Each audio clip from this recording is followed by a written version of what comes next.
नमस्कार, आप देख रहे हैं DS4 और मैं हूं आपके साथ विनायक कुमार।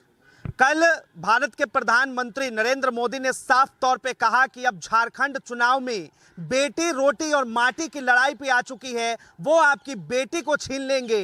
तो लोगों को बताया कि अब देश जो है खतरे में है, झारखंड खतरे में है, क्योंकि झारखंड के अंदर घुसपैठिया घुस रहे हैं और ये विपक्ष वाले उनको यहां पर बसाते हैं। अब इस चीज को लेकर बातचीत करने के लिए इस वक्त हमारे साथ राजकुमारी जी हैं, इनसे जुड़ेंगे, बातचीत करेंगे। मैम, देश खतरे में है, भारत के प्रधानमंत्री नरेंद्र मोदी कह रहे हैं।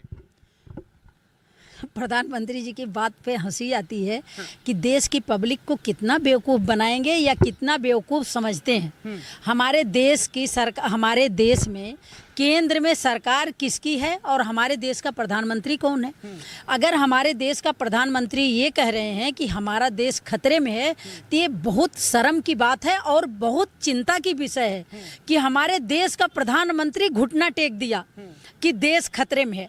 प्रधानमंत्री जी से ये हाथ जोड़ के रिक्वेस्ट है कि अगर आपसे देश नहीं संभाला जा रहा है और आपको लग रहा है कि देश खतरे में है, तो आप रिजाइन दे दें।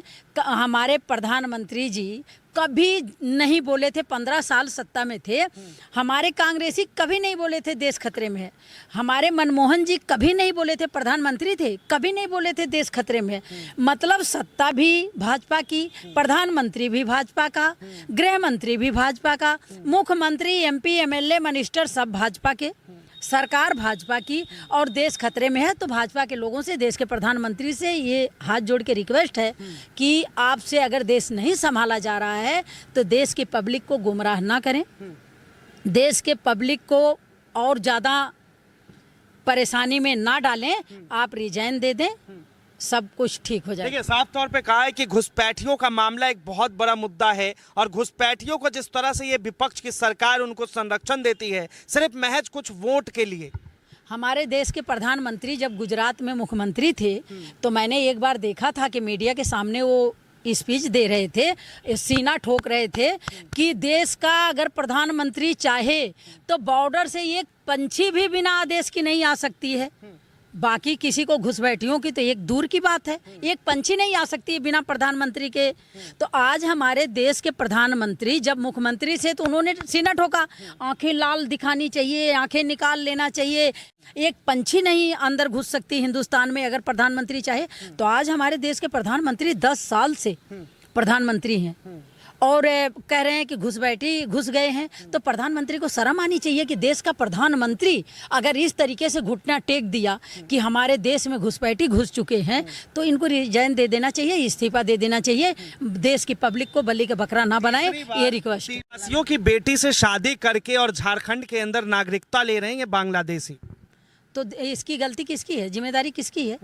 मैं मीडिया से पूछ रही हूँ कि अगर ऐसा हो रहा है तो जिम्मेदारी किसकी है? मीडिया को दिखाना चाहिए। जिम्मेदारी प्रधानमंत्री की है, जिम्मेदारी गृह मंत्री की है, जिम्मेदारी भाजपा के मिनिस्टरों की है, केंद्र में बैठे हैं, जिम्मेदारी किसकी है? इनको रोक लगाना चाहिए, ना कि घुटना टेक देना चाहिए, हाय तौबा करके हाथ ऊपर कर देना चाहिए कि घुसपैठी घुस गए, देश खतरे में है, शादियां हो रही हैं या यहाँ बांग्लादेशी हावी हो रहे हैं। जिम्मेदारी किसकी है भाई? अगर आपके बस का नहीं है तो आप रिजाइन दे दो। कांग्रेस तैयार है देश चलाने के लिए, 70 साल से वाखूबी निभाई है। कि देश में सुई नहीं बनती थी, आज देश में हवाई जहाज और बड़े बड़े कारखाने चल रहे हैं। तो आप घुटना टेक दिए हो तो आप रिजाइन दे दो, कांग्रेस चलाएगी। प्रधानमंत्री कह रहे थे कि कांग्रेस अगर तैयार है, आप कह रहे कांग्रेस तैयार है, और प्रधानमंत्री कह रहे हैं कि हरियाणा के चुनाव में हमने दिखा दिया कि किस तरह उनको मुंह की खानी पड़ी। ये सबको पता है कि हरियाणा के चुनाव में उन्होंने कैसे दिखा दिया।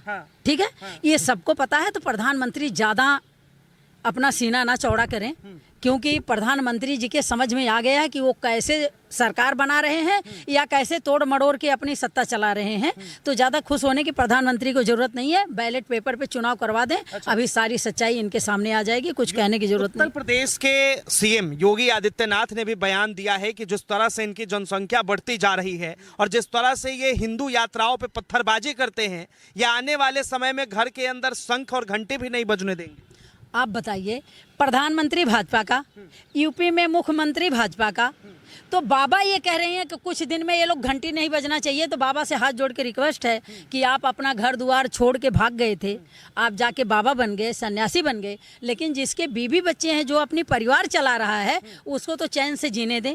अगर आप लोगों के बस का नहीं है देश चलाना, या आपके बस का नहीं है प्रदेश चलाना, तो रिजाइन दे दो। कांग्रेस तैयार है सत्ता में आने के लिए, कांग्रेस तैयार है देश चलाने के लिए। बाबा सबको एक कर रहे हैं, कहते तो हैं बटेंगे तो कटेंगे।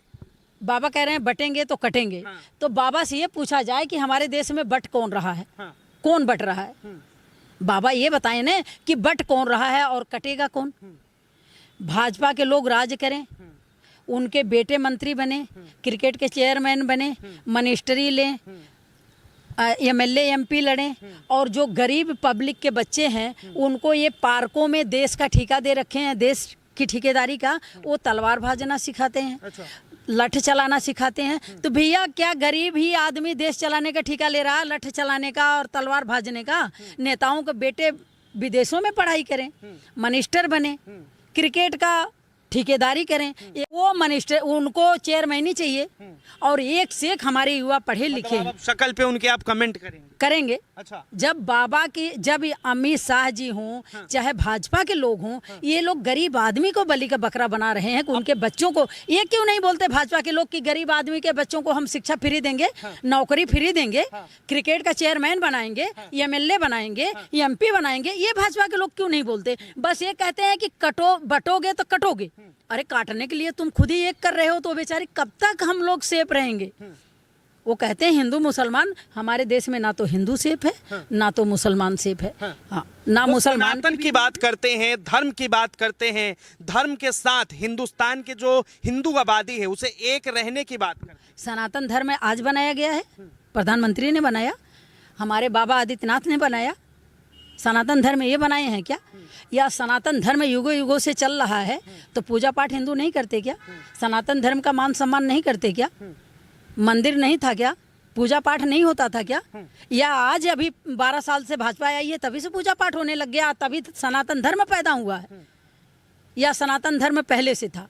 तो भाजपा के लोगों से ये रिक्वेस्ट है कि आपको सत्ता में लाया गया है देश चलाने के लिए, बच्चों को अच्छी शिक्षा देने के लिए, बच्चों को नौकरी देने के लिए, महिलाओं का मान सम्मान करने के लिए, महिलाओं को मिनिस्टर लीडर बनाने के लिए। अच्छा। ना कि भाजपा में सिर्फ जेंट्सों की वैल्यू हो और औरतों को बस बाइकाट किया जाए। तो कांग्रेस में महिला सशक्तिकरण की बात करते तो हैं, आत्मनिर्भर की बात करते हैं। प्रधानमंत्री झूठे आदमी हैं। प्रधानमंत्री बताएं कि कितनी महिलाओं को सम्मान दिए हैं, कितनी बेटियों को सम्मान दिए हैं, कितनी बेटियों को नौकरी दी है, कितनी बेटियों को शिक्षा दी है, कितना कॉलेज बनाए हैं, कितना स्कूल बनाए हैं। प्रधानमंत्री ये बोले ना, जब से भाजपा की सरकार है आए दिन रेप होता है, बलात्कार होता है, मर्डर होता है, और जब भी उसकी छानबीन होती है तो कोई हिंदू वाहिनी का है, तो कोई हिंदू संगठन का है, तो कोई किसी चीज़ का, हर लोग मिलते जुलते भाजपा के निकलते हैं। तो क्या ऐसे ही देश चलेगा क्या? ये प्रधानमंत्री से रिक्वेस्ट है कि सत्ता के लिए सबको बलि ना चढ़ाएं। जब भारतीय जनता पार्टी की सरकार है, प्रधानमंत्री नरेंद्र मोदी है, तो इस टाइम में रेप होते हैं, बलात्कार होते हैं। ये क्या कांग्रेस की जब सरकार थी उस टाइम में भारत के अंदर रेप और बलात्कार जैसी घटनाएं? कांग्रेस की जब सत्ता थी तब कहीं भूल भटक के ऐसा हो जाता था तो बाप रे, भाजपा के लोग तो पूरे हिंदुस्तान का ठेकेदारी लेके रोडों पे आ जाते थे। आज कहाँ है? बिल्कुल शांति,